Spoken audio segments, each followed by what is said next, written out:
Hey guys, tonight we begin with the grim, dangerous, and not so glamorous world of medieval assassins. Those shadowy figures who crept through castle halls and darkened alleys to change history with a blade and a whisper. While Hollywood makes them look cool, the truth is, being a medieval assassin seriously sucked. So before you get comfortable, take a moment to like the video and subscribe. But only if you genuinely enjoy what I do here. And let me know in the comments where you're tuning in from and what time it is for you. It's always fascinating to see who's joining us from around the world. Now, dim the lights, maybe turn on a fan for that soft background hum, and let's ease into tonight's journey together. Let's be clear. No one in medieval times woke up and said, "You know what? I'd like to stab a nobleman in the throat for 12 silver coins and the honor of hiding in a barrel for 3 days." Becoming an assassin wasn't a career path. It was more like a last stop on the life went horribly wrong train. Most medieval assassins weren't mysterious loners trained in mountaintop temples. They were desperate peasants, disgraced soldiers, ex-thieves with decent aim, or people so far off society's radar they could kill a man and still not be noticed in the census. If you were well off, you didn't become an assassin. You hired one. If you had a title, land, or even a goat to your name, you were in management. But if you'd just escaped debtor's prison, had a reputation for solving problems, and could sneak into a tavern without being seen, congratulations. Someone, somewhere, was about to slide a coin purse across the table and whisper a name. And that name wasn't a fun one. You weren't asked to take out Bob the quiet turnip farmer. It was usually a corrupt baron, a bishop with too much gold, or someone with 12 bodyguards and a moat. The pay? Tempting. The job? Horrifying. But by the time someone considered it, they had nothing left to lose. No family, no future, and definitely no dental plan. Plus, let's not forget the absolute lack of job perks. No pension, no glory, no evenings off. You couldn't exactly hang up a shingle that said, "Quiet eliminations by appointment." You just had to stay quiet, move fast, and never ever tell anyone what you did for a living, especially not loudly over ale at the inn. "Oh yeah, I'm a traveling carpet seller. The stains? Die." So yes, nobody dreamed of being a medieval assassin. They landed there because the world chewed them up and spat them out wearing a hood and holding a rusty dagger. You weren't the hero. You weren't even the villain. You were the footnote that made everyone nervous. And probably didn't live to enjoy the coin. Let's burst the first myth wide open. Medieval assassins didn't train under candlelight in some hidden monastery, with wise mentors and inspirational flute music in the background. There was no montage, no teacher, no pep talk. If you learned anything, it was by not dying the first few times you tried. Most assassins weren't trained professionals. They were desperate amateurs with a decent sense of direction and the ability to climb quietly without sneezing. If you had military experience, great. That meant you knew how to hold a knife properly. If not, well, stabbing someone is fairly intuitive. But escaping afterward with both kidneys still intact, that takes skill. Or luck. Usually just luck. There were no manuals, no guild orientation meetings, no safety briefings. You didn't get taught how to spot a body double or where nobles keep their bedroom exits. You figured it out while hanging from a windowsill wondering if you just crept into the servants' quarters again. Poison? That was trial and error, with heavy emphasis on error. Sometimes it worked. Sometimes your target just got mildly dizzy and more suspicious of his soup. Sometimes you drank the wrong cup. There was no medieval poison control hotline. Just hope, herbal guesswork, and a strong stomach. Sure, if you were lucky, and I mean lottery lucky, you might have picked up some skills from thieves or mercenaries. Maybe an older assassin showed you how to walk without squeaking on cobblestones. But mentoring wasn't standard. It was rare and short-lived. Because assassins don't retire, they disappear. Weapons training? Forget it. You weren't carrying a broadsword. You had a dagger you stole off a guard, maybe a garrote if you were feeling fancy, and whatever else fit under your cloak without jingling. So no, you weren't some shadowy martial arts master. You were a guy with calloused hands, quiet footsteps, and a deeply unhealthy relationship with alleyways. Success didn't come from training. It came from survival. You learned how to kill by doing it. Quickly, sloppily, then vanishing before anyone could sketch your face and tack it to a church door. In short, your education was brutal, practical, and offered zero graduation ceremonies. Just bruises, bloodstains, and the creeping realization that you were very much on your own. Let's talk about why you became an assassin in the first place. Coin. Cold, heavy, jangly, deliciously spendable coin. The promise of it is what got you into this. But the reality? You got paid in lies. When someone hires an assassin, they don't want a long-term relationship. They want a one-time service, no paperwork, and ideally no witnesses, including you. They offer you a pouch of silver, half now, half when the job is done. That's if they're feeling generous. But here's the thing. When the job is done, is code for, after we verify you didn't mess it up, or make us look bad, or leave a trail that leads back to us, or survive long enough to tell anyone about it. So, you do the job. You sneak through shadows, risk your life. Maybe kill a baron in his sleep. Not pretty, not poetic. And when you return. Ah, yes, about that payment. The client fled, terribly sorry. Or worse, they try to kill you. A knife to the gut is cheaper than a bonus. And even when you do get paid, it's never quite enough. Not for the risk, not for the blood, not for the 3 days you spent hiding in a haystack with fleas and moral regret. You get a handful of coins, a curt nod, and a reminder. You were never here. Also, fun fact, some contracts were fake. Political traps. You'd be told to assassinate someone dangerous, only to find out it was a decoy with guards waiting. Congratulations. You just walked into a sting operation with your name already carved on the gallows. And even when the deal was real, you couldn't exactly go to court and file a complaint. Your Honor, I'd like to sue Lord Edmund for breach of assassin contract. The only court you'd see was the one where you were the exhibit. So you learned to take what you could, demand payment up front, and trust absolutely no one. Not even the greasy little scribe who swore this job would change your life. It did. Mostly by shortening it. Being an assassin meant living on broken promises and vanishing before they broke you. So you've taken the job. You've been lied to about the pay. You're probably going to die. Now let's talk gear. Forget the fantasy novels and sneaky video games. There were no retractable wrist blades, smoke bombs, enchanted daggers, or crossbows that folded neatly into your boot. Your toolkit consisted of whatever you could steal, sharpen, or hide beneath a tattered cloak without clanking. If you were lucky, and I mean, found a gold coin in the dead man's shoe. Lucky, you had a good dagger. Not ornate, not curved like a dragon's tooth. Just sharp, hopefully rust-free, and ideally one that didn't smell like the last guy you stabbed with it. Poison. It existed, sure. But it wasn't as glamorous as a slow drip into a wine goblet. Most medieval poisons were unpredictable, made from plants, minerals, or toad guts. Some worked instantly. Some took hours. Some made your victim vomit for 2 days and then recover, angrier and now very suspicious of stew. Ropes, occasionally useful. You could strangle, climb, or tie something up with one. But you'd better know how to use it fast. Because nothing kills the mood like trying to wrestle someone while muttering, "Wait, which knot goes under again?" Bows.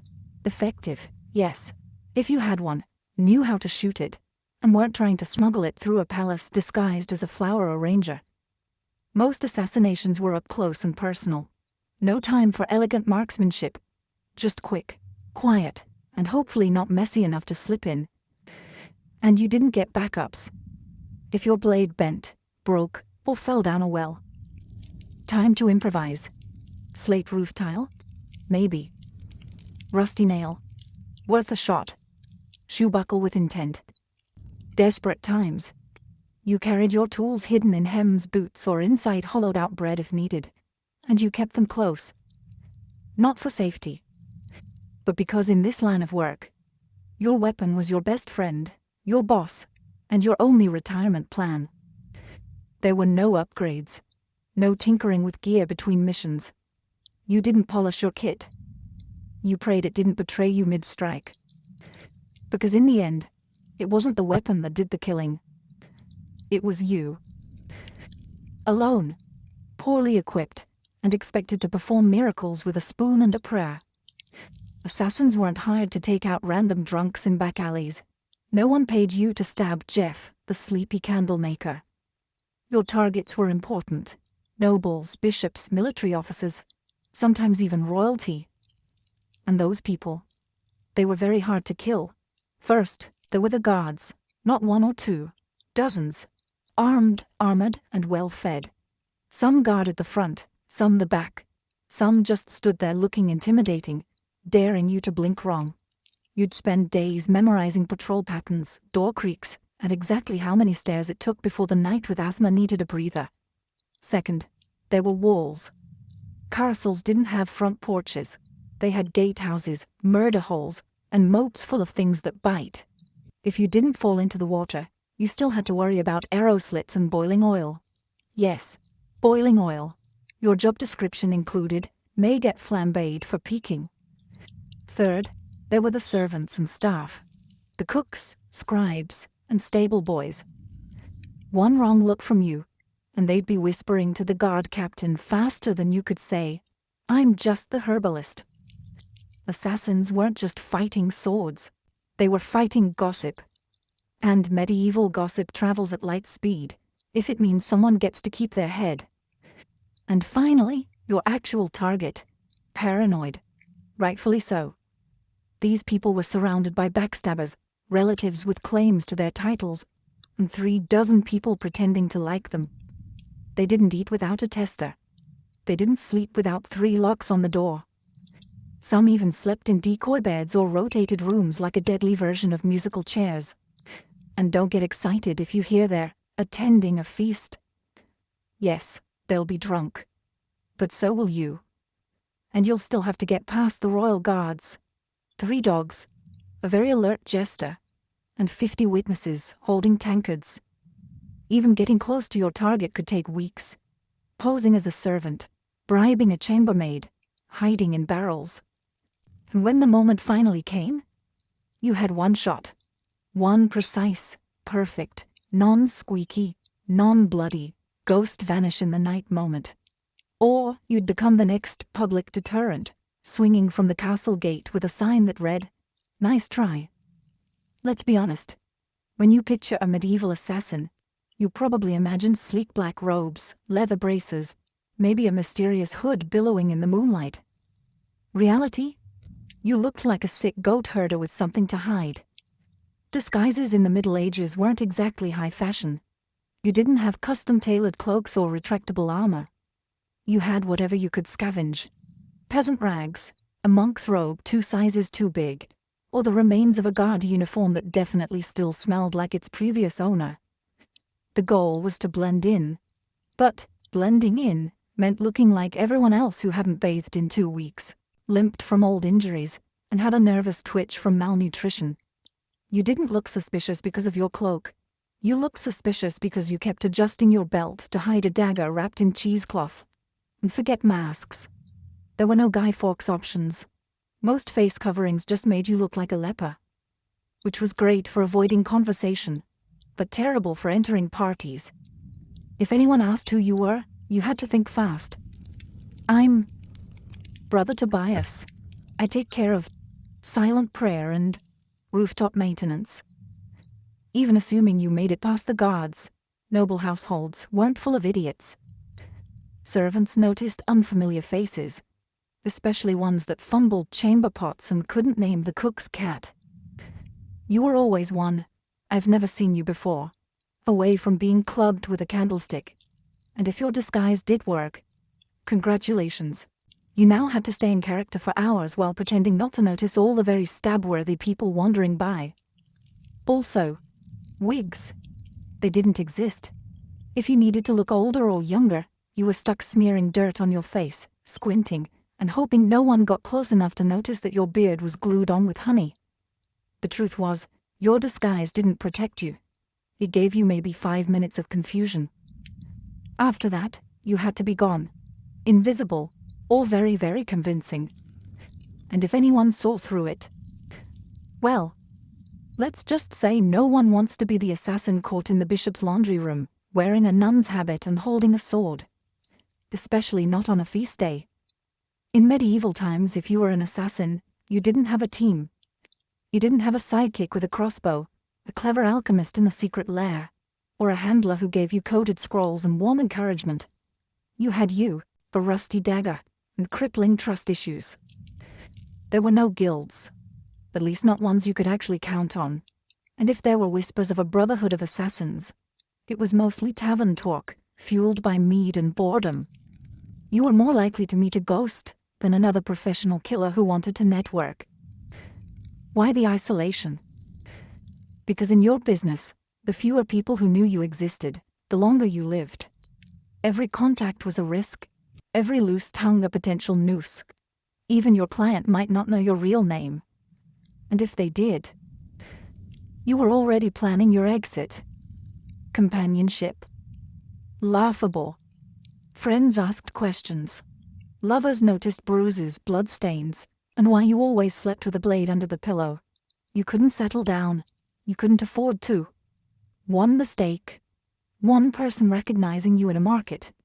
And your whole life turned into a sprint for the nearest sewer grate. Even fellow criminals kept their distance. Thieves and smugglers were sociable. You were that guy who makes people disappear. They feared you, or worse, saw you as a walking liability. No one wanted to share stew with someone whose occupation could attract a mob with torches. And don't expect sympathy. You couldn't tell anyone how hard it was to sleep after silently strangling a corrupt bishop. If you talked about your job, people assumed you were either lying or dangerous, and they weren't wrong. So you kept your secrets, your scars, and your weapons to yourself. At inns, you sat in the darkest corner, back to the wall, eyes always scanning the door. You never drank too much. You never stayed more than a night. You didn't say your name unless someone paid you first. And even then, it probably wasn't your real one. Being a medieval assassin meant perfecting the art of vanishing. Not just in a crowd, but from every life you never got to have. Let's say you took the job. You planned your route. You bribed the right doorman. You disguised yourself as a very convincing chimney sweep. And then, you froze. Maybe the target turned around unexpectedly. Maybe they were with their child. Maybe you got the shakes at the worst possible moment and your knife hand trembled like a terrified squirrel. Guess what? You're now dead. Because failure, for a medieval assassin, wasn't a slap on the wrist or a bad performance review. It was a public, painful, and wildly theatrical death, often involving ropes, fire, wheels, or sharp iron devices with names like the Bone Cracker's Delight. Missing the kill meant blowing the whole operation. Your target lived, and immediately told everyone that someone tried to murder them. Suddenly you weren't a shadow. You were a wanted man with a detailed description, and probably a crude sketch tacked to every tavern wall within 30 miles. And those guards you once snuck past, now they're motivated. Sometimes it wasn't even your target you had to worry about. It was your client. If you failed, you were no longer an asset. You were a liability. Someone who could be tortured, interrogated, or worse, talk. The very people who paid you would be the first to put out a second contract on you, and there were no second chances. No. Sorry, the blade slipped. I'll try again tomorrow. You had one shot, one moment in time, and if you blew it, the best you could hope for was to die quickly before anyone found out who hired you. Failure also meant shame. The silent, humiliating kind. You didn't just fail to kill.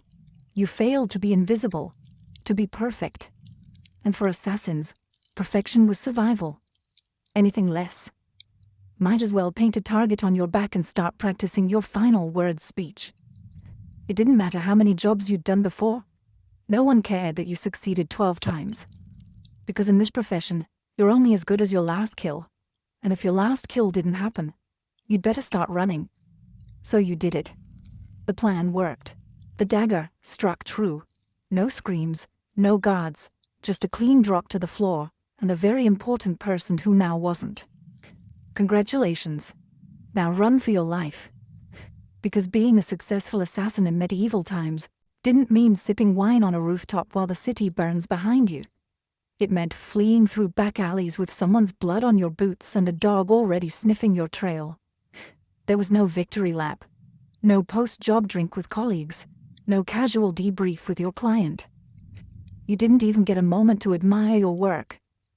The moment your blade struck, your new job became escaping everyone who now wants to murder you in increasingly creative ways. Guards coming, doors locked, horses tied up on the other side of town. You probably bleeding. You had to plan your exit before the kill. Roads, disguises, fallback safe houses. Maybe a boatman who owed you a favor, or at least didn't ask questions. Because the city would go on lockdown within minutes. No one wanted a scandal. And lockdown meant closed gates, armed checkpoints, and a dozen angry men with swords who all just received your rough sketch and the phrase, maybe armed and extremely stabby. And let's talk about the client. Assuming they actually planned to pay you, they weren't going to meet you at a cozy tavern with a smile and a thank you card. They'd probably vanish too. Because an assassin who just completed a job is the most dangerous person alive. You knew too much. You'd proven you could get into places others couldn't. So even when you succeeded, you walked away with coin in one hand and a giant target on your back. And what did you win? A week of sleeping in haylofts, bribing ferry captains, shaving your beard in the dark, and pretending your name was Brother Lucian as you tried to blend in with monks heading east. Because success didn't mean survival. It meant starting the whole game over. In a new city, under a new name, with even more people looking for you this time. So yes, you made the kill. Now, run like hell. If being a medieval assassin wasn't already miserable enough, poor, hunted, and sleeping in places that smelled like goat, you also had to deal with the wonderfully creative paranoia of the people around you. Because in the Middle Ages, assassins weren't just feared, they were considered cursed. To the average peasant, you weren't just a killer in a hood, you were some unholy creature who whispered to demons and smeared frog guts on your blade under a full moon. Why else would you be able to sneak past guards and vanish in the dark? Logic wasn't exactly popular back then. But superstition? Oh, that was everywhere. Some believed assassins could shapeshift. Others claimed you were invisible unless bathed in holy water. One popular tale suggested assassins made pacts with forest spirits and could breathe death through walls. Imagine walking through a village and hearing a woman mutter, "Don't make eye contact, he might hex the baby." Even your tools were suspect. Carrying a dagger, clearly it was forged in a cursed forge. Using poison. That wasn't chemistry, that was witchcraft, and you probably stirred it with a severed toe under a blood moon. You'd think this fear might help you. After all, people avoided you, right? But the reality was worse. Superstitious mobs don't hesitate. They don't ask questions. They throw stones, set fires, and shout things like, "Burn him before he calls lightning." Your reputation made people overreact. The second someone died unexpectedly, illness, accident, choking on a chicken bone, someone would whisper, maybe it was a shadow man. Maybe it was him. You could be hunted just for existing in the same village as a suspicious death. That meant you had to keep moving. Always. Stay too long, and suddenly a priest is ringing a bell while 5 angry farmers hold pitchforks like they've been waiting for this moment their entire lives. And heaven help you if you were caught with anything remotely weird. Dried herbs, strange coins, or even a foreign accent. That's all it took for someone to shout, "Sorcerer," and light a torch. In a world that believed monsters wore human faces, being too quiet, too clever, or too fast made you a threat. And in medieval logic, threats had to die, quickly, and preferably on fire. Poison, the assassin's weapon of elegance. A quiet kill, no mess, no screaming, no steel on bone, just a sip, a stagger, a sigh. And done. That's the theory. In practice, poisoning someone in the Middle Ages was like trying to win a bar fight with herbal tea and a bad attitude. First off, poisons weren't reliable. You didn't have access to purified cyanide or a neat little pill labeled fast-acting doom. You had plants, mushrooms, minerals, maybe the occasional toad. You had to gather, grind, and pray. And even then, it might just give the target a stomachache and a renewed commitment to his anti-assassin guard team. There was no scientific measurement. You didn't dose precisely. You eyeballed it. A pinch too little, and the noble just vomits and cancels dinner. A pinch too much, and you die from exposure before the first course is served. Also, medieval kitchens were chaotic. You couldn't just waltz in and season the soup with nightshade. You had to bribe or impersonate a cook, sneak in while no one was watching, or, worst of all, try to poison a meal that would go through 3 tasters and a dog. Yes, a dog. And if your victim was a noble, they didn't just eat food.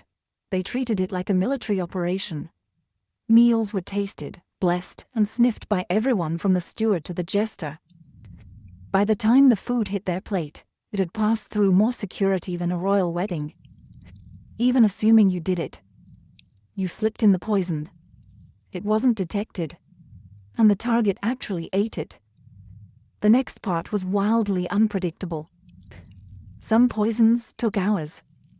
Some took days.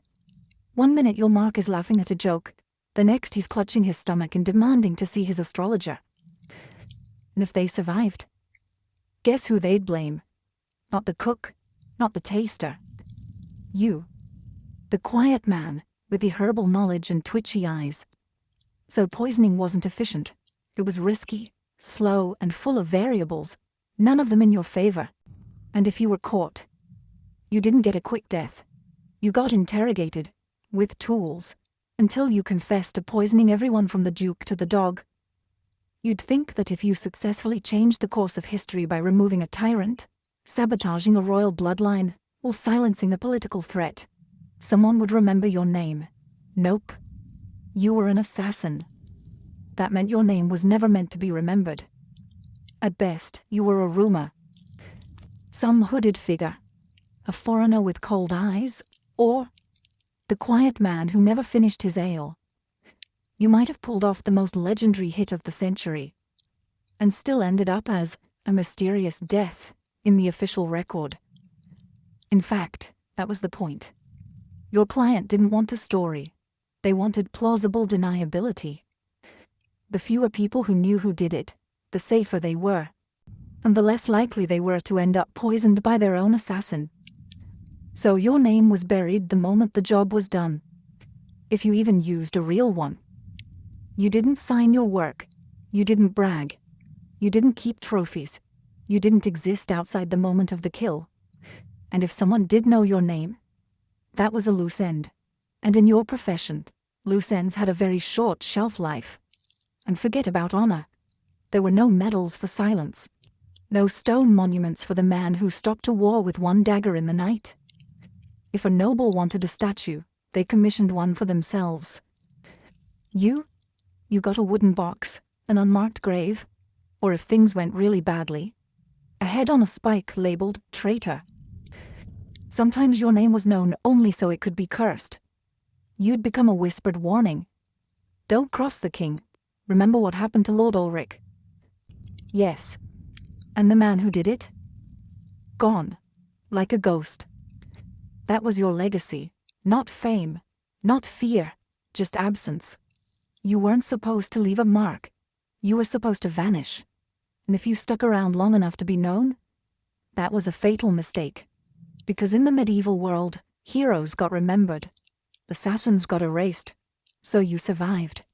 You got the job done. You even managed to get paid. A miracle in itself. Now all you have to do is lay low, keep your head down, and trust that your client will honor the deal and protect your identity. Right? Wrong. Because in the world of medieval assassination, there was one rule even more sacred than don't get caught. Never trust anyone, especially the person paying you.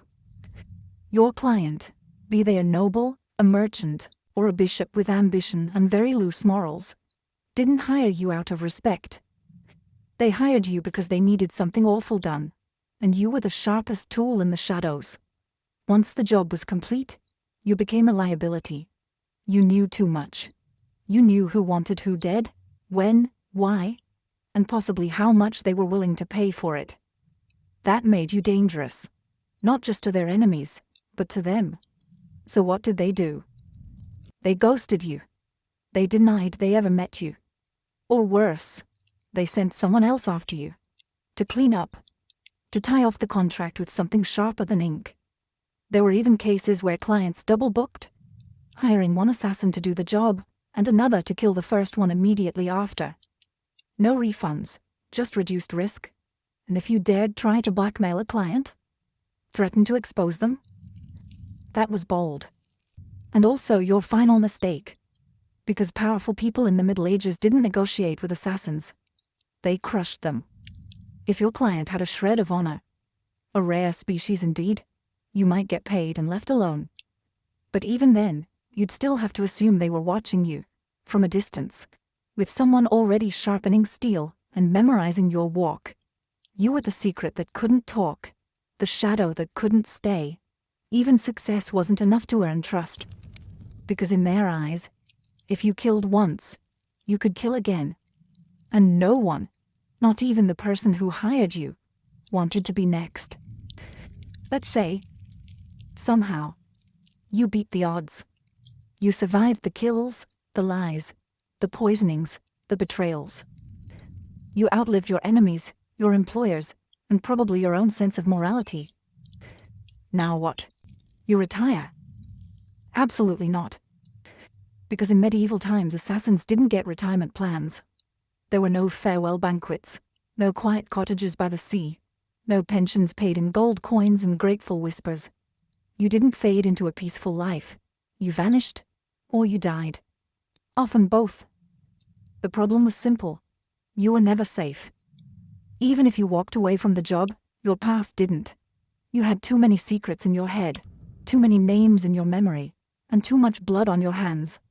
People didn't want you retired. They wanted you forgotten.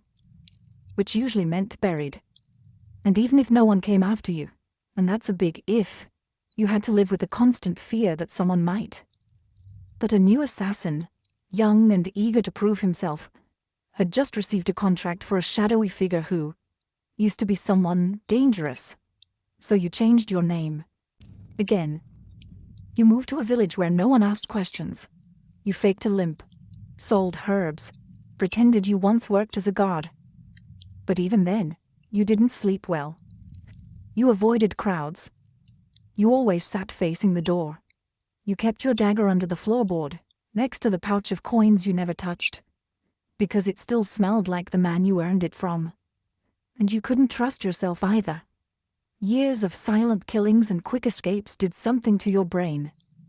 Every knock on the door made you flinch. Every stranger on the road might recognize you. You stopped dreaming. Because dreaming was dangerous. You couldn't love. You couldn't relax. You couldn't laugh too loud. You lived like a ghost pretending to be a man. The truth was, there was no end game for a medieval assassin. Just a slow, cold fade into obscurity, always moving, always watching, until one day you slipped into the dark and no one noticed. And maybe that was the best you could hope for.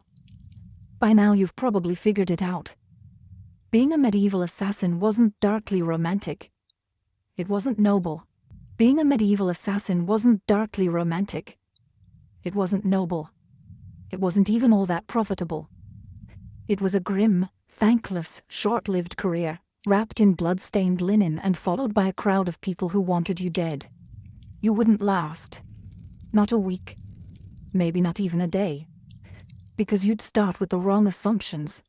That you'd be sleek, in control, a whisper in the dark. But what you'd really be is cold, hungry, and one bad guess away from the noose. You'd slip into town, cloak pulled tight, ready for action.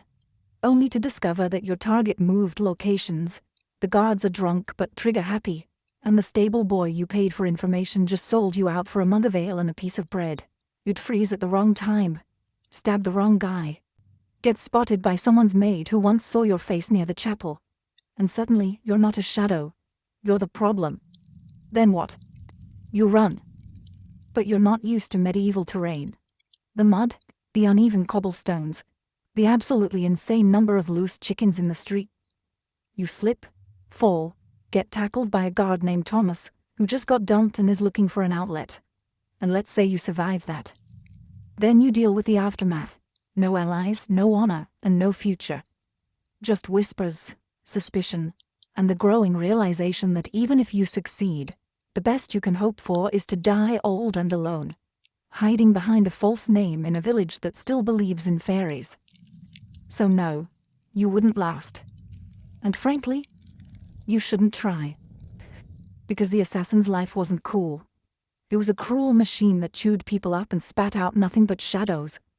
It offered power without peace, and purpose without a place in the world.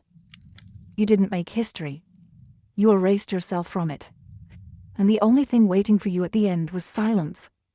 A silence no one would question. Because no one even remembered you were there in the first place.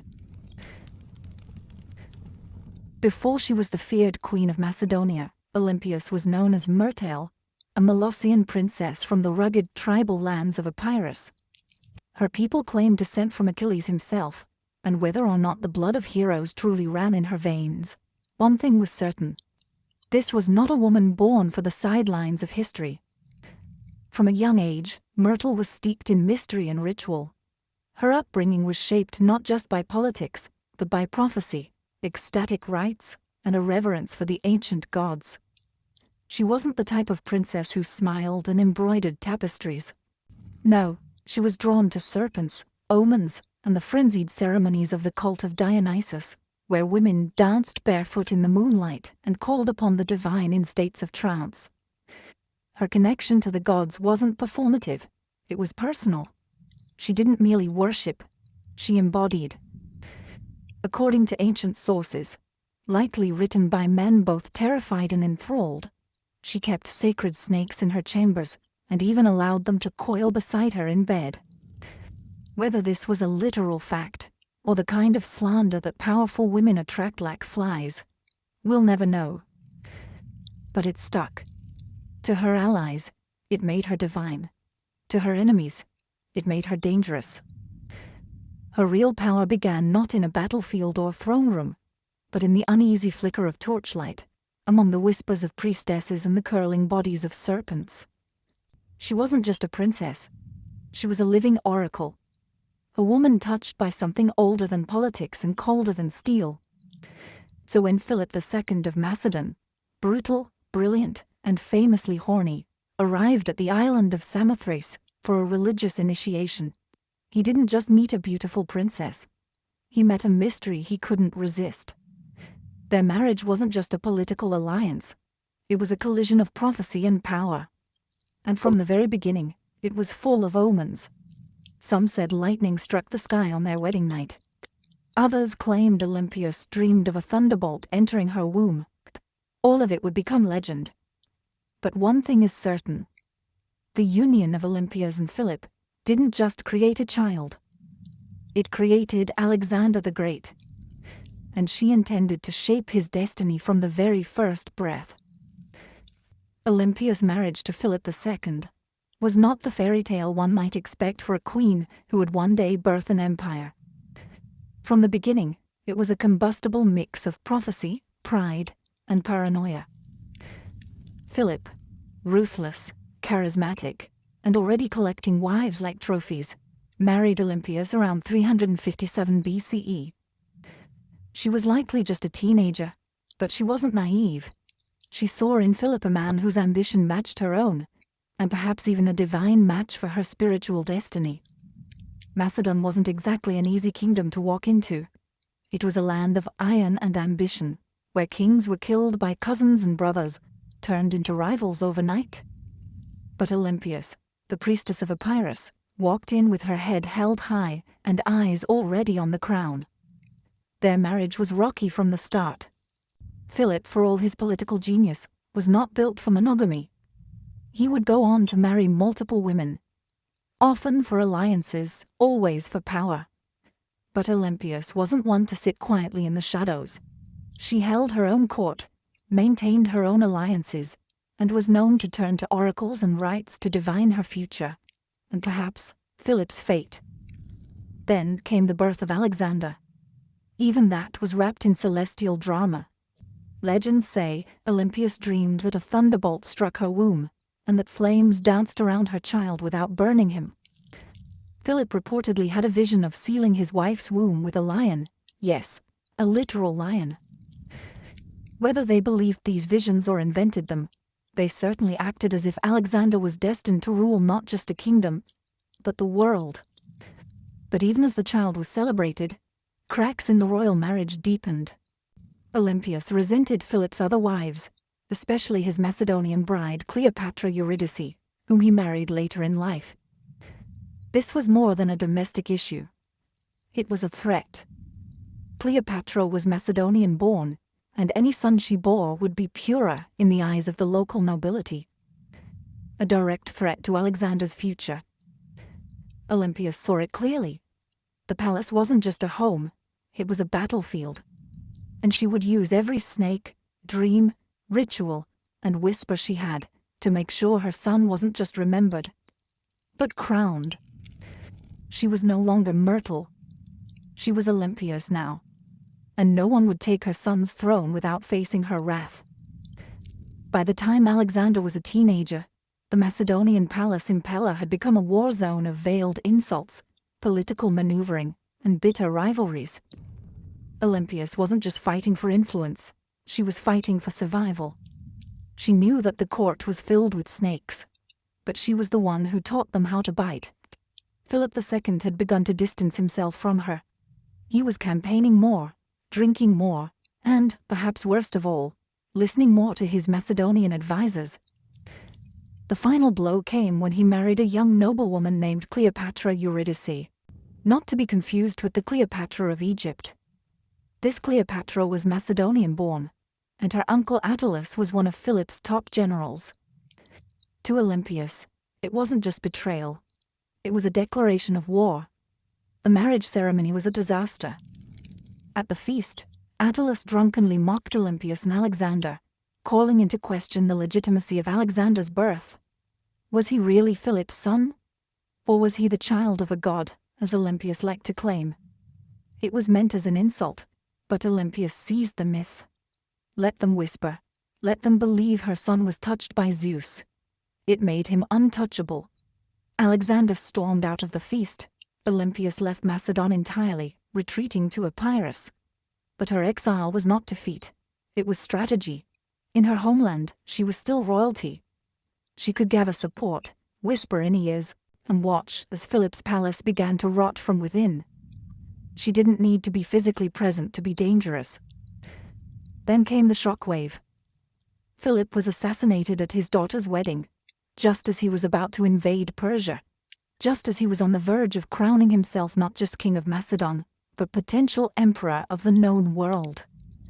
The question that echoed through every marble corridor and torchlit hall was the same. Who did it? Was it Pausanias, the jilted bodyguard who carried out the act? Was it the result of court intrigue? Was it Alexander himself? Or, whisper it softly, was it Olympias? No one could prove it. No one dared. But many believed it. After all, within days, Cleopatra Eurydice and her newborn child were dead. Murdered, some say, by Olympias herself. The serpent had returned to the palace. And now, nothing stood between her son and the throne. With Philip dead and Macedon in mourning, or confusion, Olympias made her move. While others scrambled to understand the chaos, she acted, swiftly, brutally, decisively. First, Cleopatra Eurydice, the young Macedonian queen and rival wife, was eliminated. According to chilling accounts, Olympias didn't just have her killed. She made her death symbolic, public, humiliating. Some say Cleopatra was forced to hang herself after watching her infant daughter be murdered. Others claim Olympias had the child thrown onto a funeral pyre. What's agreed upon is this: no mercy was shown. Olympias understood what many mothers in ancient courts refused to accept. In a royal palace, mercy is a liability. A rival child, no matter how small, is a future war. And Olympias was done playing defense. With Cleopatra and her bloodline erased, she could turn her attention to securing Alexander's throne. Her teenage son, bold, brilliant, already trained by Aristotle, was declared king without serious opposition. But don't be fooled. It wasn't just his charisma or his father's legacy that made it possible. It was Olympias. She knew which generals to threaten, which nobles to flatter, and which enemies to quietly remove. She wasn't just protecting her son's rise, she was engineering it. Alexander himself didn't always approve. He reportedly disapproved of the violence against Cleopatra's family. But he also didn't stop it, because deep down, he knew what Olympias had always known. Power demands blood. And in Macedon, bloodlines were both a blessing and a curse. With her son now king, Olympias began to recede slightly from public life. But this was no retirement. She simply shifted from open strikes to whispered influence. As Alexander prepared to launch his conquest of Persia, she remained behind, not as a passive queen mother, but as the spiritual guardian of his destiny. She sent him sacred relics, consulted oracles, and performed rituals on his behalf. To Olympias, her son's mission wasn't just military, it was divine. Alexander wasn't going to war, he was fulfilling prophecy. And as long as she drew breath, no rival, Macedonian, Persian or otherwise, would derail that divine plan. She had crowned her son. She had cleansed the palace. Now, she would guard his empire. From behind the curtain, with teeth bared. As Alexander marched east to conquer the known world, Olympias remained behind in Macedon, a queen without a throne, but not without power. Her official title was Queen Mother, but make no mistake, she ruled in all but name. Though regency was technically handed to Antipater, one of Alexander's trusted generals, Olympias refused to be sidelined. She wrote letters to her son constantly, advising, warning, sometimes chastising him. These weren't the sweet letters of a doting mother. They were political briefings, laced with oracles and venom. And Alexander, thousands of miles away, read every word. She reminded him who his true enemies were. She questioned the loyalty of his companions. She criticized his fascination with Persian customs, his choice of wives, and his flirtation with calling himself a god. No one else dared say these things to him. But Olympias was never afraid to speak as a mother, or a priestess of divine will. Back in Macedon, Antipater grew increasingly resentful. Olympias undermined him at every turn. She used her status, her religious authority, and her family ties to stir opposition against him. She had influence in Epirus, in Thessaly, and among the aristocracy. She could spread rumors like wildfire, and with Olympias, a whisper could be deadlier than a sword. Meanwhile, her letters to Alexander became more urgent. She warned him of Antipater's ambition, painting him as a second Philip, ready to betray and usurp. Whether she truly believed it, or simply feared losing her grip, she kept pressing her son to act. Alexander, however, hesitated. He needed Antipater to keep order in Greece while he fought in Asia. And so, the rift between mother and general widened. Olympias watched. She waited. But beneath her religious robes and maternal concern, she was growing impatient. She hadn't endured years of palace warfare to be ruled over by an old soldier. As Alexander's empire stretched from the Aegean to India, Olympias saw cracks forming.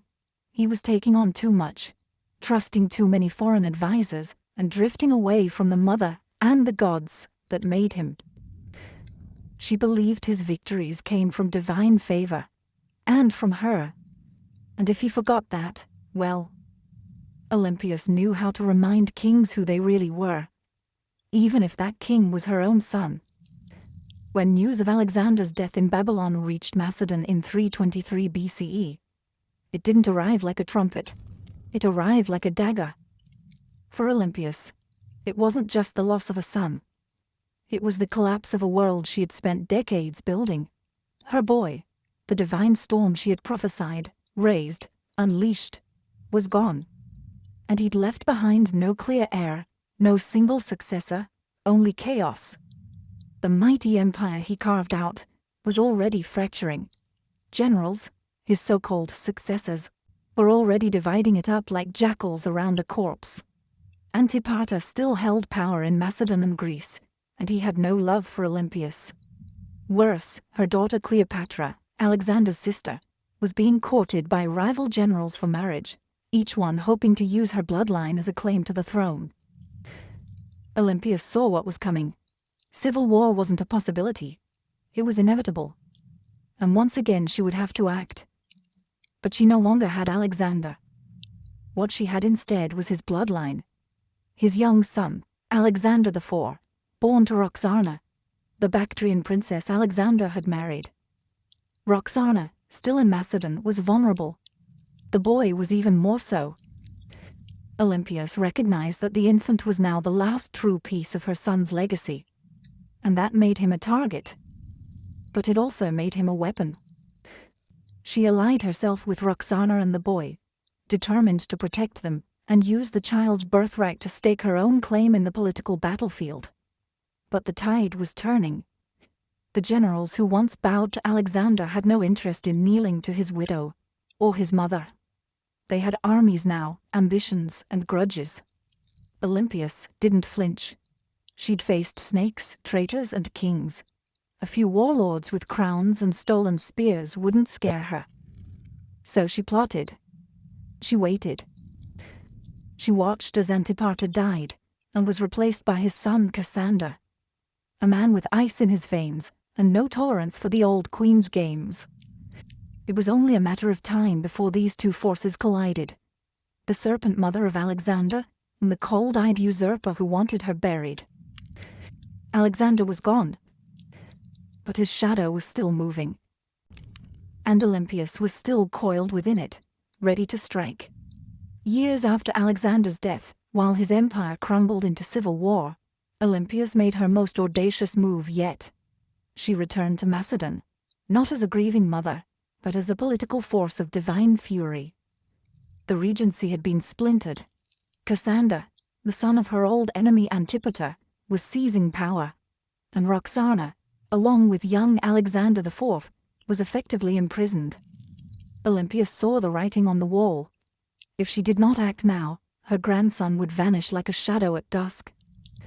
So she made a deal with Polyperchon, an aging general who still held a flicker of legitimate authority. Olympias would return, not to plead, but to rule. With Polyperchon's backing, she entered Macedon at the head of an army. And the moment her feet touched home soil, everything changed. Towns opened their gates. Soldiers defected to her side. Even some of her old enemies hesitated. Olympias, despite her age, was still a name that shook the ground. Then came her vengeance. One by one she hunted down the loyalists of Cassander. And when she finally caught Philip III Aridaeus, Alexander's mentally impaired half-brother and puppet king, she ordered his execution. According to some sources, his wife Eurydice was captured and given the opportunity to kill herself. When she refused, Olympias had her strangled. It was brutality veiled in royal protocol. And Olympias, ever theatrical, staged the scene like a goddess delivering justice. Her message was clear. Only the bloodline of Alexander had the right to rule. Everyone else was a pretender. For a brief, burning moment, Olympias held the kingdom in her grip. She had restored the dynasty. She had avenged betrayals. She had reminded Macedon what royal power looked like when wielded by a woman with nothing left to lose. But power, in Macedon, was like fire in dry grass. And Cassander was still out there, calculating, biding his time. He returned with a vengeance. His army outnumbered hers, his resources deeper, his cruelty colder. Her allies began to abandon her. Polyperchon lost influence. The tide turned. Olympias, now isolated in the fortress of Pydna, watched as her enemies closed in. She had lit the match. Macedon had burned. And now the smoke was thick, and her enemies were at the gates. Olympias, once the most feared woman in the ancient world, now found herself besieged in the coastal fortress of Pydna. Alone, cut off, surrounded by the army of Cassander, who had come to finish what his father had started. But Olympias didn't beg. She didn't plead. For nearly a year, she endured the siege like a statue carved from divine wrath. Food ran short. Disease crept in. Allies vanished. Yet within the fortress walls, she maintained the same unshakable presence that had once shaken kings. To the very end, she carried herself not as a prisoner, but as the mother of a god. Cassander, ever cautious, hesitated. He knew killing Olympias was dangerous. Even now she carried a myth around her like armor. She was still the mother of Alexander the Great. To strike her down might seem like blasphemy. So he offered her safety. Surrender, he said, and her life would be spared. Olympias knew better. She had seen too many royal promises turn to ash. Still, hunger was no longer just a discomfort. It was death. Her garrison broke. Her followers surrendered. And Olympias, unbending until the very end, was finally handed over to her enemies. Cassander didn't kill her himself. That would have been too simple and too merciful. Instead, he turned her over to the families of those she had executed during her brief return to power. Let them decide her fate. They condemned her to death. But here's the catch. When the executioners came, no one dared strike the first blow. Olympias stood tall, regal, silent, eyes fixed on them like an oracle staring through smoke. These were Macedonians. They had grown up hearing of her rituals, her visions, her snakes. They had once cheered her son as a living god. And now here she stood, a frail old woman cloaked in myth, and not a single man had the courage to swing the sword. So Cassander sent others, foreigners, outsiders, people who had no memory of her power, only orders to follow. And thus Olympias was finally struck down, not with ceremony, not with dignity, but with silence. Her death marked the end of Alexander's bloodline in any meaningful power, and with it, the final ember of an empire founded on divine ambition was snuffed out. But even in death, Olympias left behind a shadow, and history would never forget the Serpent Queen. Olympias died not on a throne but in the dust, unarmed, abandoned, and executed by the very people she once ruled. But history is strange.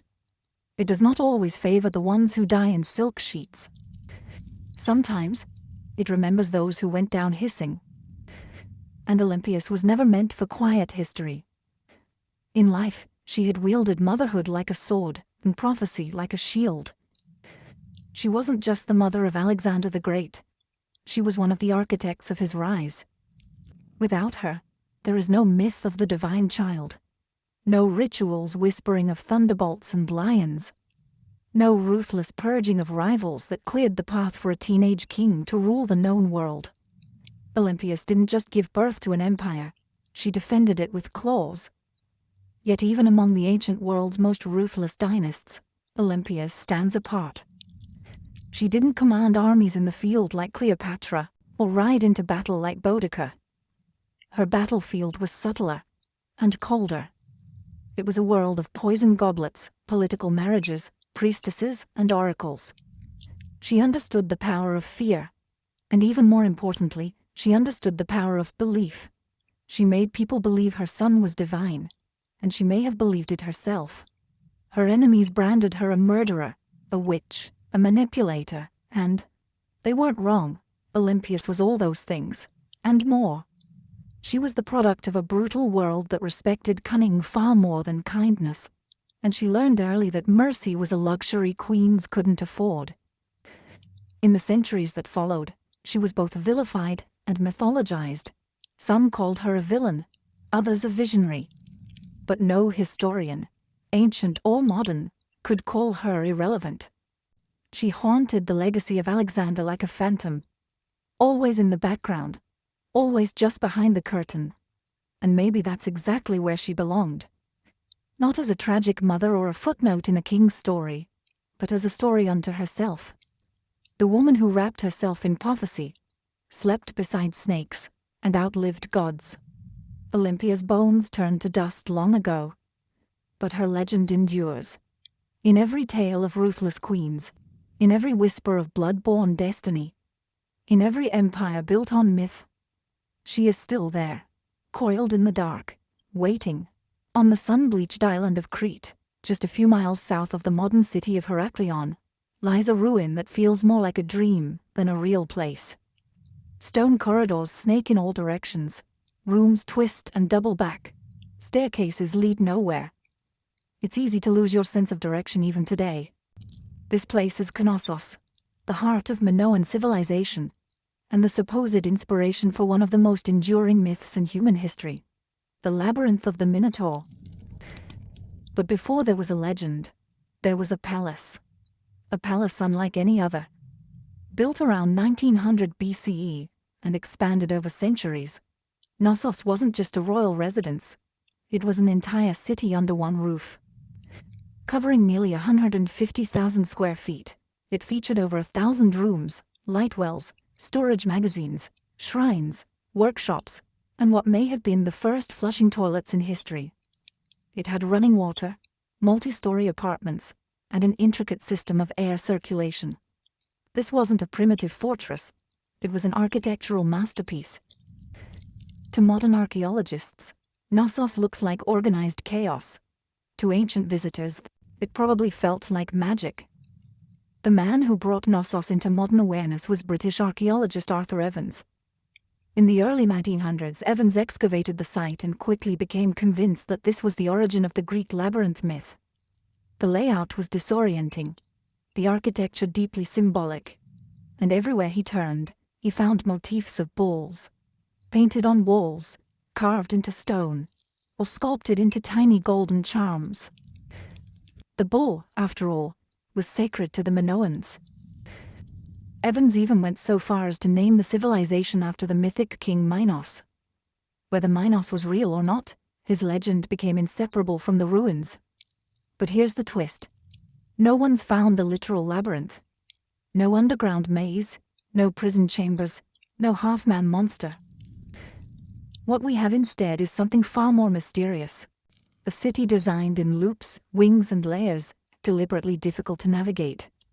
And the deeper you go, the more the lines between history and mythology blur. So the question remains, was the Minotaur born from these walls? Or was the palace itself the monster? Knossos may not give up its answers easily, but it's very good at making us ask the right questions. The myth is as famous as the ruin. A monstrous half-man, half-bull, trapped in a labyrinth so complex that no one who entered ever found their way out. Only Theseus, the Athenian hero, managed to kill the beast and escape, thanks to a ball of thread and the cunning of Princess Ariadne. But where did this story come from? And why a labyrinth? The earliest versions of the myth speak of King Minos, the powerful ruler of Crete, who demanded tribute from Athens in the form of 7 boys and 7 girls each year. These unfortunate souls were fed to the Minotaur, a creature born from divine punishment and shame. The Minotaur, locked in an underground maze, symbolized the dark underbelly of power, something savage hidden behind grandeur. To ancient Greeks, Crete had long been a land of wealth, mystery, and fear. Its seafaring people, the Minoans, were seen as both elegant and alien. Their rituals involved bull leaping, their artwork depicted strange gods, and their palaces were unlike anything on the mainland. To a visiting Greek from 1000 BCE, Knossos might have felt like another world. The bull itself was sacred in Minoan culture. Frescoes show young men and women vaulting over charging bulls in ritual displays. Horns of consecration, stylized bull horns, appear on rooftops and altars. Combine this with a palace that feels like a maze. and the ingredients for a legend begin to stir. But what if the Minotaur wasn't just a monster? What if it was a metaphor? Some scholars believe the tale reflects a memory of Cretan dominance over the Aegean, a time when Athens truly did pay tribute to a stronger, stranger power. The labyrinth could symbolize the political entrapment of weaker states, and the Minotaur, the raw, terrifying force behind Minoan rule. Others argue it's more psychological. The labyrinth is the unconscious mind, the Minotaur as our hidden urges, and Theseus, the hero, walking bravely into the darkness, guided only by the thread of memory. Still, the myth remains tangled with Knossos. The palace is the closest thing we've ever found to a real labyrinth. No monster, no Ariadne. But perhaps something deeper. Not just a myth echoing through history, but a history that was asking to become myth. Long before Athens raised its marble temples or Sparta sharpened its spears, there was the Minoan civilization, one of the earliest advanced societies in Europe. They ruled not through conquest, but through trade, art, and what seems like an almost supernatural command of architecture. At the heart of their power stood Knossos, a palace that wasn't just a seat of royalty. It was a hub of culture, ritual, and economy. The Minoans flourished from around 2600 to 1400 BCE. Based on Crete, they developed a sprawling trade network that reached Egypt, Mesopotamia, the Levant, and even the distant shores of Spain. Their ships cut through the Mediterranean like silent arrows, ferrying pottery, saffron, bronze, and luxury goods. They didn't build vast armies. They built relationships, and that, more than weapons, made them rich. What's most striking about Minoan culture is how different it was from their later Greek successors. Their artwork celebrated nature, animals, and flowing human movement, not war or divine punishment. Frescoes show dancers, dolphins, and athletes vaulting over bulls. Even their goddesses are different. Powerful, bare-breasted figures often holding snakes, symbols of fertility, transformation, or protection. At the center of it all was Knossos, not a fortress on a hill, but a complex in a fertile valley. It had no massive defensive walls, suggesting the Minoans either felt secure on their island, or projected enough power to make defense unnecessary. Their confidence was architectural. Multi-story buildings, colonnaded courtyards, and advanced plumbing systems hinted at a society far ahead of its time. And yet, for all their sophistication, the Minoans left behind no deciphered written records. Their primary script, Linear A, remains unreadable to this day. We don't know what they called themselves. We don't know what their kings believed, what prayers they spoke, or what truly happened behind the walls of Knossos. All we have are their ruins, their art, and their influence, absorbed later by the Mycenaeans and echoed in Greek myths. The Minoans were not just builders of palaces, they were architects of mystery, and Knossos wasn't merely a building, it was the beating heart of a civilization that shimmered for a moment like sunlight on the Aegean, and then vanished. But some say their echo still wanders the maze. To walk through Knossos is to walk through time. Layered, confusing, beautiful time. It's not just the scale that overwhelms you, it's the design. Rooms lead to rooms. Corridors split and vanish. Light wells cut through the heart of the building. Stairs spiral into shadows, or emerge suddenly into sunlit courtyards. Nothing moves in a straight line. It's not hard to see why ancient visitors might have whispered, "Labyrinth." Knossos wasn't just a palace. It was a living organism. Spanning an estimated 150,000 square feet, the complex contained over 1,000 chambers, some tiny, some grand. These weren't randomly placed rooms. They were purpose-built. Workshops, storage spaces, shrines, apartments, and throne rooms, all arranged around a large central courtyard that may have hosted public ceremonies or bull-leaping rituals. The palace was built on multiple levels, up to 4 or 5 stories tall in places, using natural slopes and artificial terraces. To navigate it without getting lost, you'd need memory, instinct, or a thread like Theseus. And yet, this apparent chaos hides a remarkable intelligence. The Minoans mastered passive ventilation, cooling rooms through air shafts and open stairwells. They funneled rainwater through clay pipes and had toilets that flushed long before Rome made it fashionable. One of the most iconic areas is the so-called throne room, named for the alabaster chair built into the wall, flanked by benches. Around it are frescoes of griffins, mythical guardians. Was this the seat of a priest-king? The goddess's chamber? A sacred court? No one knows for certain. And the walls? They speak in color. Vibrant frescoes show dolphins swimming above bathtubs, women in elegant flounced skirts with bare chests, youths leaping bulls mid-air. The art wasn't just decoration, it was identity. Fluid, natural, deeply connected to earth and sea. Still, the deeper you go, the more Knossos begins to disorient. Some parts seem intentionally complex, like they were designed to confuse. Maybe that's the root of the labyrinth legend. Not a prison for monsters, but a palace that felt alive.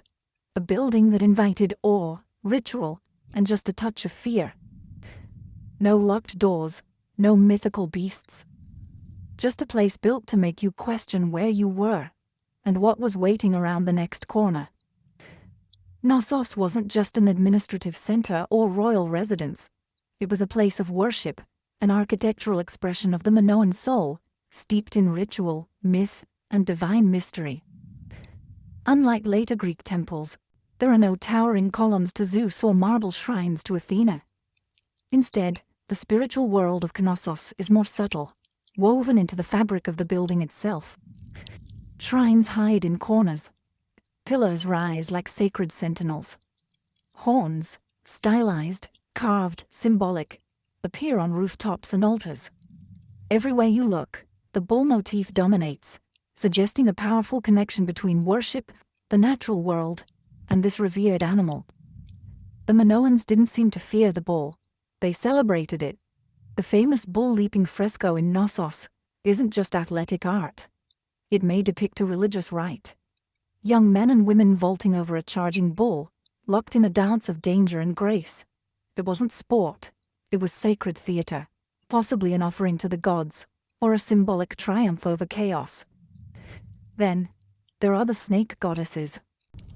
Discovered in storerooms beneath the palace, the snake goddess figurines are among the most iconic Minoan artifacts. Bare-breasted, arms raised, with serpents coiled in their hands or around their bodies, these figures radiate power. They are not submissive idols. They are guardians of the household, fertility, and perhaps life itself. To the Minoans, snakes symbolized renewal, rebirth, and mystery, creatures of both earth and underworld. The rooms where these objects were found hint at household shrines or ritual spaces, quiet, sacred corners hidden among the palace's bustling heart. Combined with the frescoes, the horns, the altars, and the labyrinthine corridors, the entire complex begins to feel like a ritual machine, a structure built not just for living, but for connecting with the divine. There is no centralized temple at Knossos because the palace itself was a temple. Its layout, art, and design were all part of a spiritual worldview where boundaries between sacred and secular didn't exist. This was a place where myth was architecture, where a corridor could become a passage to the gods, and where every echo in the stone chambers may have once been a whispered prayer. Knossos didn't just house people, it housed gods. For centuries, Knossos stood as a beacon of prosperity, innovation, and cultural sophistication. But then, something happened. Something sudden. Something no one can fully explain. By around 1400 BCE, the palace was abandoned, the frescoes left to fade, and the Minoan civilization that once ruled the seas had vanished like mist over the Aegean. So, what happened? Theories abound. Some point to nature. Around 1600 BCE, the volcanic island of Thera, modern-day Santorini, erupted in one of the largest explosions in human history. The blast was so massive, it likely caused tsunamis that battered Crete's northern coast, devastating ports and farmland. Ash clouds may have blocked the sun, choking crops and disrupting the climate. While Knossos wasn't immediately destroyed, the aftermath of Thera's eruption may have shaken the foundations, economically, politically, and spiritually. Others looked to war. By 1450 BCE, the rising power of the Mycenaeans, mainland Greeks, may have taken advantage of Minoan weakness. Archaeological evidence suggests Knossos was reoccupied briefly, but the culture had changed. The art became more martial. Linear A, the Minoan script, was replaced with Linear B, used by Mycenaean scribes. The palace that once thrived with snake goddesses and bull dances now whispered in a foreign tongue. Some scholars believe the Mycenaeans didn't invade in a single conquest, but gradually absorbed the island, first through trade, then influence, and finally, rule. Others argue that internal collapse, a civil uprising, political instability, or the failure of the elite may have contributed just as much. What's striking, though, is how little violence is evident in the ruins. There are no charred skeletons, no signs of mass slaughter. Knossos didn't fall with a scream. It fell with a whisper.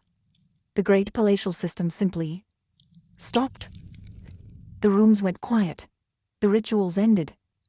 And nature slowly crept back in. By the time Homer sang of Crete in his epics, Knossos was already ancient myth, a memory tangled in stories of kings, monsters, and labyrinths. And maybe that's fitting, because what killed Knossos wasn't just eruption or invasion. It was time, and the way all great things, no matter how beautiful, eventually vanish beneath the weight of new empires. But the bones remain, and if you listen closely, the maze still hums beneath the earth. For thousands of years, Knossos lay buried beneath the Cretan soil, just another mound of stone lost to time. Its name forgotten, its myths distorted, its walls swallowed by olive groves and dust. That is, until one man decided to chase a legend. His name was Sir Arthur Evans, and he didn't just rediscover Knossos, he reimagined it. In 1900, Evans, a British archaeologist with a flair for drama and a deep love for Homeric myth, purchased the land that covered the ancient ruins. Local farmers had been finding strange seals and artifacts, clues that something enormous lay beneath their feet. Evans dug in. What he found would change the history of the Aegean forever. He uncovered a palace so vast, so complex, and so advanced, that he was convinced this was the mythical home of King Minos.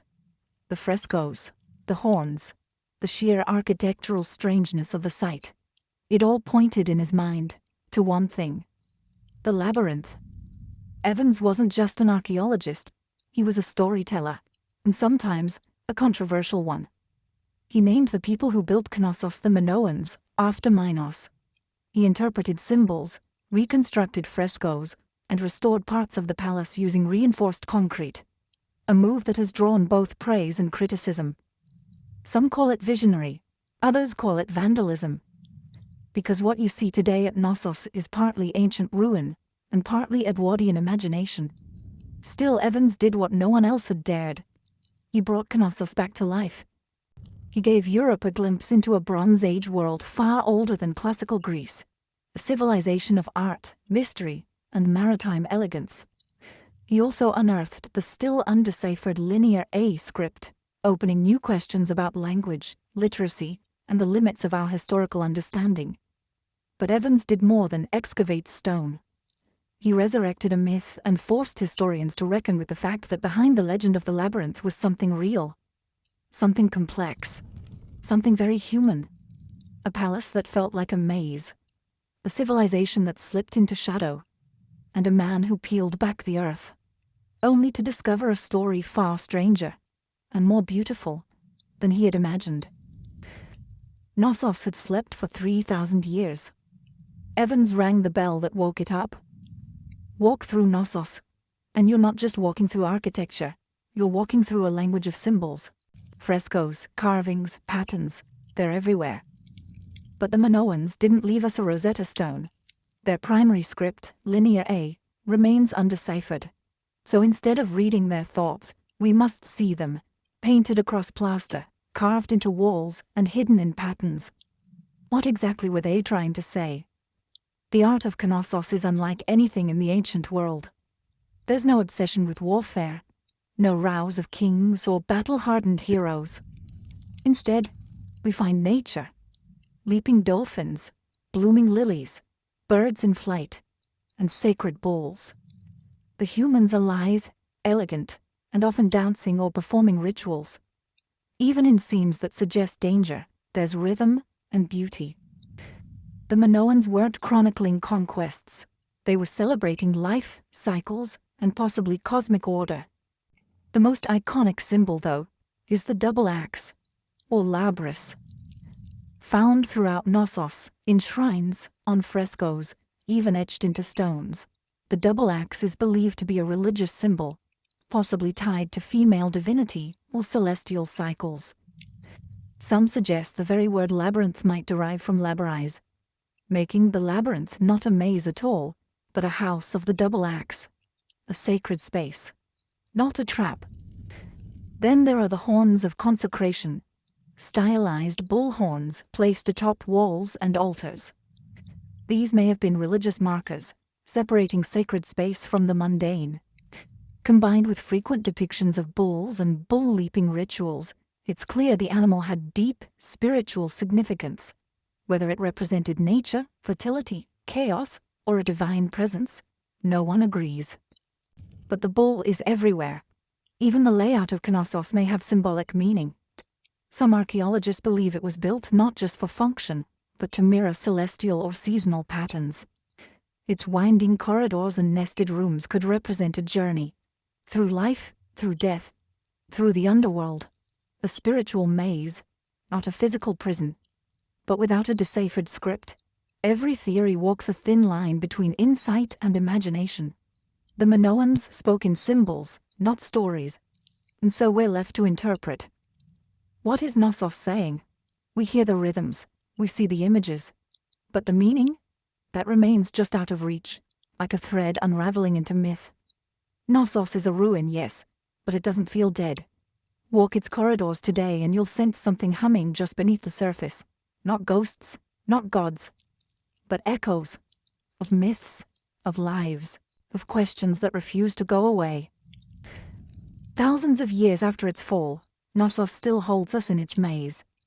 Tourists wander its halls, archaeologists dig for answers, and writers spin new tales inspired by its shadow. The Minotaur may be myth, but the feeling of the labyrinth is real. We don't know who ruled Knossos. We don't know the names of its kings, queens, or priests. We don't know the prayers they whispered, or the laws they lived by, but we know they loved beauty. We know they worshipped nature. We know they understood balance between architecture and art, between ritual and reality, and we know they were the first. Before the Parthenon, before Rome, before the Hebrew temples or the Persian palaces, there was Knossos, a palace that was also a city that was also a temple that may have also been a story, because perhaps that's what the labyrinth really is, not a prison, not a puzzle, but a narrative carved in stone, a myth in architectural form. The legend of the Minotaur didn't arise from nothing. It came from this place, from the confusion of its corridors, the reverence of its bull rituals, and the awe it inspired in generations who tried to make sense of it. The Greeks turned it into a story. We turned it into archaeology, but at its core, Knossos has always been both. Today, we can walk its ruins in broad daylight. We can take photos, draw maps, and even reconstruct its frescoes. But the mystery hasn't vanished. The line between fact and legend still shimmers, like heat over stone. Maybe that's why Knossos endures. Because it doesn't give us all the answers.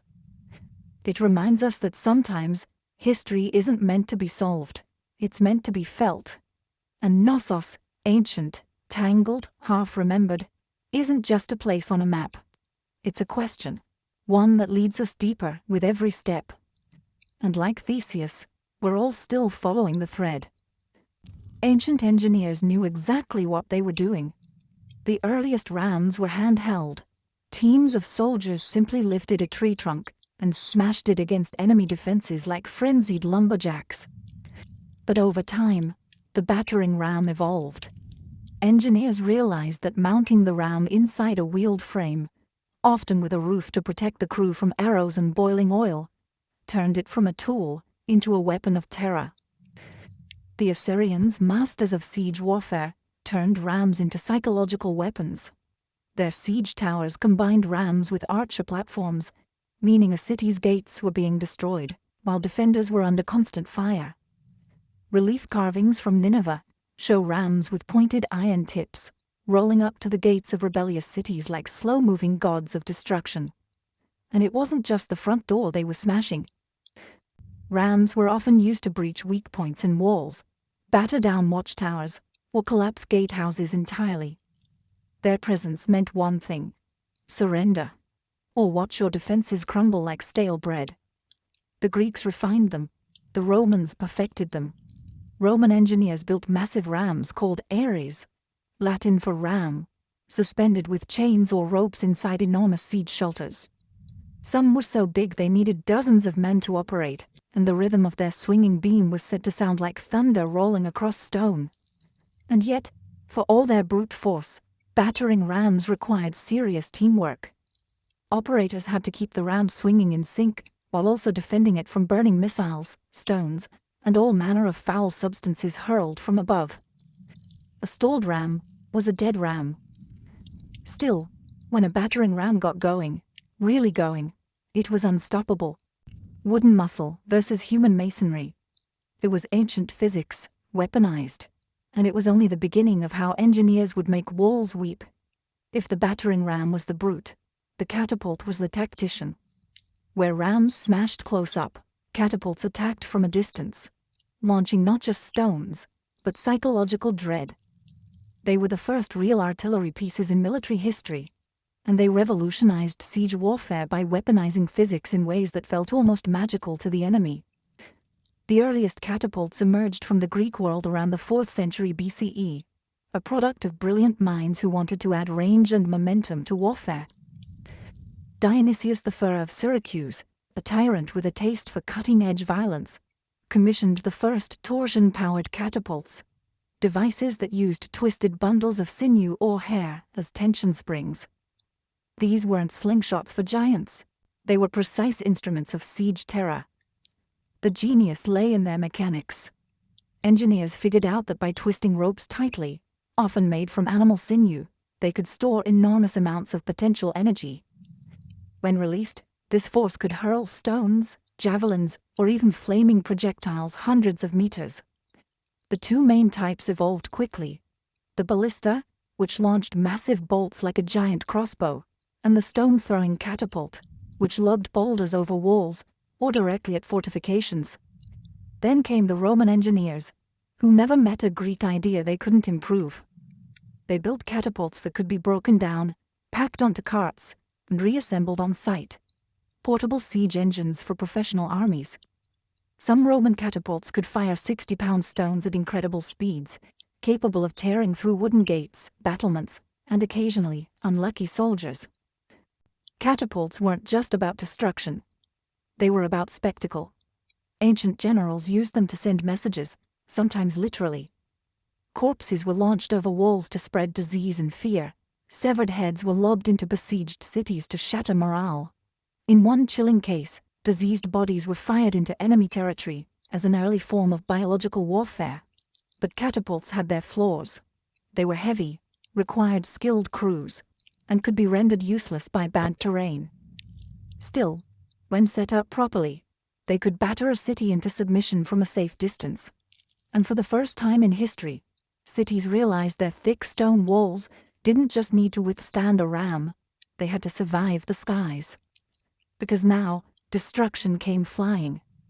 If the catapult was clever, the trebuchet was majestic, towering, creaking, and terrifying. It was the undisputed king of medieval siege warfare. When one appeared on the battlefield, it wasn't just a weapon. It was a statement. It said, "Your walls mean nothing." Unlike its tension-powered cousins, The trebuchet relied on gravity. At its core was a simple principle: a long swinging arm, mounted on a sturdy frame, with a heavy counterweight on one end and a sling on the other. Raise the weight, let it drop, and the arm would whip around, flinging the sling and its deadly payload in a high arc over enemy defenses. It was controlled destruction, precise, predictable, and devastating. The origin of the trebuchet can be traced back to early attraction models used by the Chinese as early as the 4th century BCE, where manpower replaced counterweights. But the counterweight trebuchet, the version that would rewrite siege warfare in Europe and the Islamic world, emerged in the 12th century, possibly through Byzantine or Muslim intermediaries. Once Europe got its hands on the design, it spread like wildfire through castles and crusades. The power was astonishing. A well-built trebuchet could launch 300-pound projectiles over 300 meters. Stones the size of furniture would crash into towers, pulverize walls, or crater enemy morale. But the real magic was in the arc. Unlike catapults, trebuchets could hurl projectiles over walls with finesse. This meant they weren't just smashing defenses. They were hitting courtyards, barracks, and supply depots inside. And it wasn't just stones.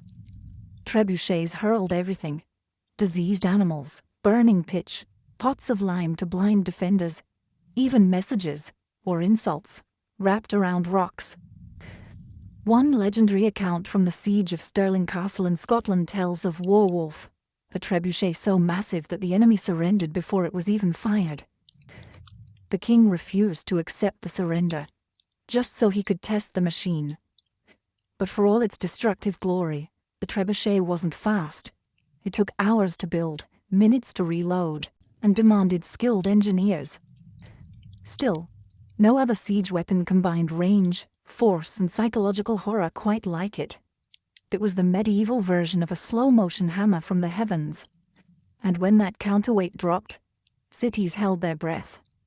While catapults launched from afar and battering rams smashed the gates, siege towers took a more personal approach. They rolled right up to the enemy's front door and dropped off armed invaders. Imagine a wooden skyscraper on wheels, covered in wet hides to prevent fire, bristling with archers and spearmen. That was the siege tower, the ancient equivalent of an armored personnel carrier and a mobile fortress in one. And when one of these started rumbling toward your city walls, you knew that the real fight was about to begin. Siege towers weren't subtle. They were big, bold, and terrifyingly effective when used properly. The Assyrians may have been among the first to deploy them in the 9th century BCE, but it was the Greeks and especially the Hellenistic kingdoms that took the design to theatrical extremes. During the siege of Rhodes in 305 BCE, the Macedonian general Demetrius built a 9-story tower called the Helepolis, or Taker of Cities. It was over 100 feet tall, equipped with catapults, covered in iron plates, and moved by thousands of soldiers. It also broke under its own weight. But the ambition, unmatched. The logic behind siege towers was simple: walls only work if you can't get over them. Siege towers eliminated that advantage by creating an elevated platform from which attackers could descend onto the battlements, bypassing gates and scaling ladders. From the top deck, archers could rain death down onto defenders, while troops on the lower levels prepared to board. But these towers weren't invincible. They were slow, vulnerable to mud, and prime targets for defenders with fire arrows, rolling boulders, or even sabotaged terrain. Smart defenders would dig ditches, flood moats, or build secondary inner walls, known as counterscarp defenses, just to stop a tower's approach. Still, when they worked spectacularly. A breach in the wall was one thing, but having your own ramparts suddenly crowded with enemy soldiers, that was chaos. Siege towers transformed the battlefield from a horizontal contest of strength to a vertical race for survival. They made height an asset and a liability. And once the gangplank dropped from a siege tower to the city walls, there was no turning back. It was time for hand-to-hand hell. While rams smashed and trebuchets soared, some of the most devastating siege tactics happened silently, Underground. Siege tunneling, or sapping, was the dark art of defeating a city by removing the ground it stood on. Literally. The idea was ancient and horrifyingly effective. Dig beneath the enemy's wall, prop it up with wooden supports, then set those supports on fire. When the timbers burned away, the tunnel collapsed, taking the foundation of the wall with it. One moment, your city stood strong. The next, a massive section of the outer wall crumbled like stale bread. This method didn't look glorious. There were no grand engines or thunderous launches. But tunneling was the slow, invisible killer of fortress warfare. The Assyrians practiced early versions of it, but the technique reached full maturity with the Greeks, Persians, and later, medieval European armies. During the siege of Plataea in 429 BCE, the Spartans attempted tunneling beneath the walls, only for the defenders to dig counter-tunnels and intercept them mid-dig, turning the soil into a knife-fight nightmare. This defensive tactic became known as countermining, and it added an eerie element to siege warfare. Imagine soldiers digging in pitch black, hundreds of feet beneath the earth, listening for the sound of enemy picks. The moment they heard tapping, they'd race to intercept, often resulting in violent claustrophobic skirmishes fought by torchlight with knives and shovels. There was no glory in it, just terror, suffocation, and dirt. But when undermining worked, the results were catastrophic. One of the most infamous examples came in 1212 during the siege of Rochester Castle in England. King John's forces tunneled beneath the southern wall, packed the mine with pig fat, and set it ablaze. The supports collapsed, bringing down the entire tower above. The defenders were stunned, and soon after, surrendered. By the 13th century, siege engineers became specialists in identifying weak foundations, measuring the soil's behavior, and planning collapses with terrifying precision. They were geologists and demolitionists rolled into one. And though tunneling required time, labor, and a bit of madness, it proved one truth about siege warfare. If you couldn't go over the wall, and you couldn't go through it, you could always take it down from below. Not all the drama of siege warfare came from the attackers. For every ram built or tower rolled forward, defenders had their own deadly tricks. And sometimes those tricks were hot. Let's start with the most terrifying of them all: Greek fire. Developed by the Byzantines around the 7th century CE, Greek fire was a mysterious, napalm-like substance that could stick to ships, walls, and flesh, and kept burning even on water. Sprayed from siphons or hurled in clay pots, it created scenes of pure chaos. To this day, no one knows exactly how it was made. The formula was so secret that it died with the empire. But its effects? Legendary. Entire fleets were reduced to flaming skeletons within minutes. And that was just the start. In more low-tech defenses, boiling liquids were the go-to weapons of choice.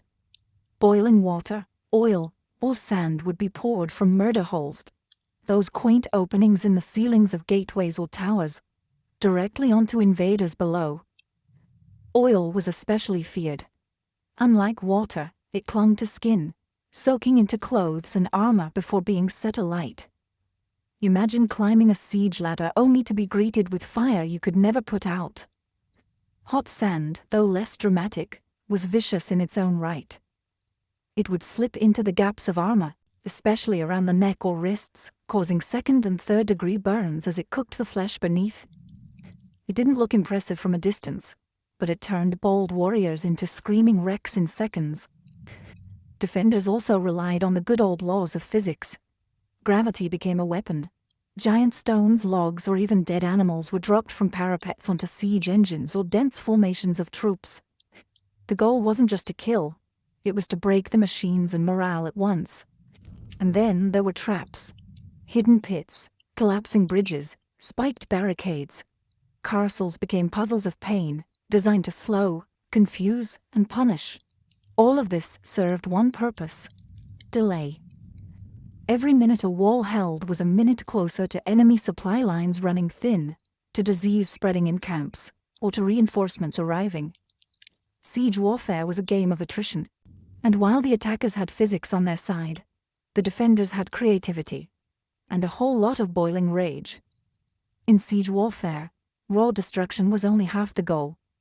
The other half was psychological domination, breaking the will of the defenders before the walls even came down. Siege weapons weren't just tools of war, they were massive, creaking, flaming symbols of doom.